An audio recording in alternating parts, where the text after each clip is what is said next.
Okay, in this video we're going to look at how we can identify the velocity time graph of a moving object or stationary object based on its position time graph. So what we've learned previously is that the slope of this graph, the xt position time graph, tells us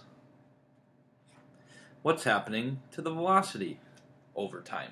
So we're going to look at xt, we're going to look at how it's changing, how the slope is changing, and we're going to use that to determine our velocity time graph. So let's look at the first three simple examples, these simple segments. On the first one, my position time is increasing at a constant rate. It's a straight line. That tells me that my velocity, the slope is positive, and the slope is not changing. The slope of a straight line stays the same. So I'm going to be in the positive territory and straight across. Constant positive velocity. Constant line but decreasing. Constant velocity but now negative. So my velocity line is flat, but it's in the negative portion of the graph. Position not changing over time. That means I'm not moving relative to my reference frame, therefore I have no velocity.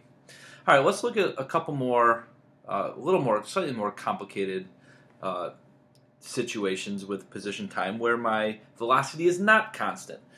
So we need to take what we learned, same thing, slope of xt tells us vt, but now the slope changes in these examples. So we got to look at essentially, so the velocity changes. So we want to look at the endpoints. Okay, so you want to look at the slope of where we started and the slope of where we finish, and then how is it changing in between. So we're going to draw some tangent lines in here. Tangent line, tangent line, tangent line. And the way the tangent lines change, it tells us the story about how the velocity changes with time. Okay, so let's look at the first one. I start with a negative velocity, so I'm going to start somewhere in this region. And as time goes on, my slope gets less steep, meaning it's getting flatter, meaning my velocity is getting closer to 0. At the end here, I end up at 0. So my velocity is increasing, but starting as a negative and getting closer to 0. Now here I start flat. So I start at 0, and my velocity is getting steeper, but positive slope. So by the time I get to this point in time, I have a constant positive velocity. So I'm in the positive territory.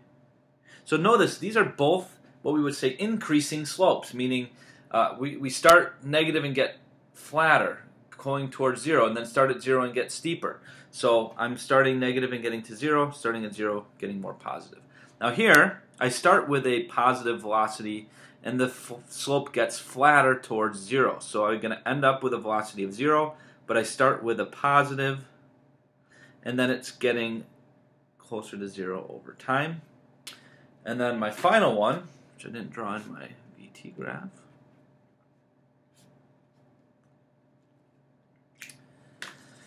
here I start flat, so I start with a velocity of 0, and now it's decreasing, so it's getting more negative, downward slope. So I'm going to end up with a negative velocity. So I start at 0 and get negative. Okay, so these are the most basic examples. In the next video, we are going to take a look at combining some of these segments together and stringing them together into a little slightly more complicated position time to velocity graph matches.